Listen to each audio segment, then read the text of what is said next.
فرعون کی کہانی قرآن مجید کی روشنی میں ایک مختصر اور منظم تحریر کی شکل میں پیش ہے۔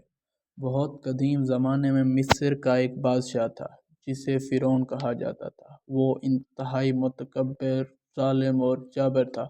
اس نے اپنے آپ کو خدا کہنا شروع کر دیا تھا اور کہتا تھا کہ میں تمہارا رب ہوں اور سب سے بڑا رب ہوں۔ اس کے دور میں بنی اسرائیل مصر میں رہتے تھے۔ فرعون نے ان پر بہت زیادہ ظلم و ستم ڈھائے۔ وہ ان کے نوزائیدہ بیٹوں کو ذبح کرتا اور لڑکیوں کو چھوڑ دیتا تاکہ بنی اسرائیل کی تعداد نہ بڑھے۔ ایک دن اللہ تعالیٰ نے حضرت موسیٰ علیہ السلام کو نبی بنا کر بھیجا۔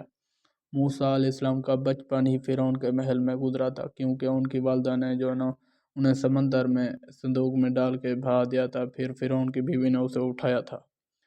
اس طرح سے موسیٰ علیہ السلام کی پرورش بھی فرعون کے گھر میں ہوئی تھی۔ اللہ تعالیٰ نے موسیٰ علیہ السلام کو 2 بڑے معجزات عطا کیے تھے۔ ایک معجزہ تھا، عصا لاٹھی پھینکتا تھا تو وہ سانپ بن جاتی تھی۔ دوسرا روشن ہاتھ جو کہ چمکتا تھا بغیر کسی بیماری کے۔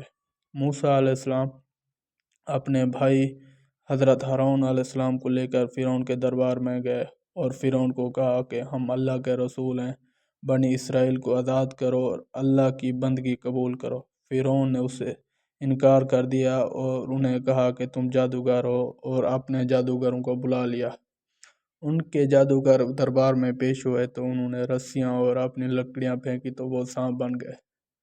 جب حضرت موسیٰ علیہ السلام نے اپنا عصا مبارک پھینکا تو وہ بہت بڑا اژدہا سانپ بن گیا، جو کہ فرعون کے جادوگروں کی سانپوں وغیرہ کو کھا گیا۔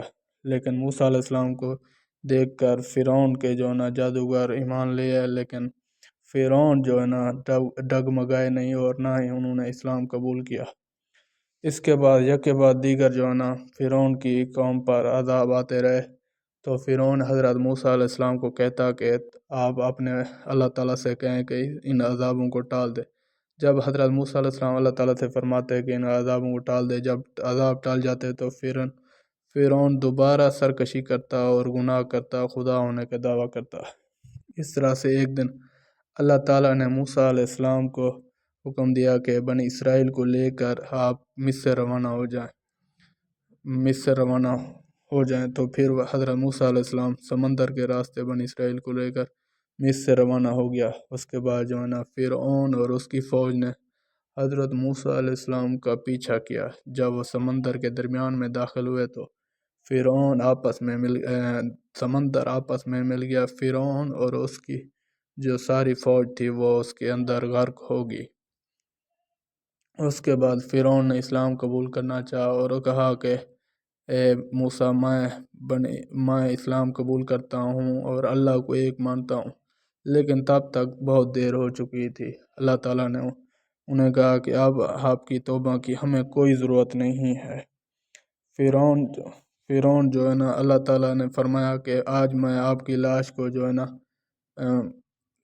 قائم رکھوں گا تا قیامت، تاکہ آنے والے لوگ اس سے عبرت پکڑیں، انہیں پتہ چلے جو اللہ تعالیٰ کی روگردانی کرتے ہیں اللہ تعالیٰ سے شرک کرتے ہیں اور اپنے آپ کو خدا اور محبوب کہتے ہیں، تو پھر ان کا حال بھی کچھ اس طرح سے ہوگا جس طرح سے آپ کا ہوگا۔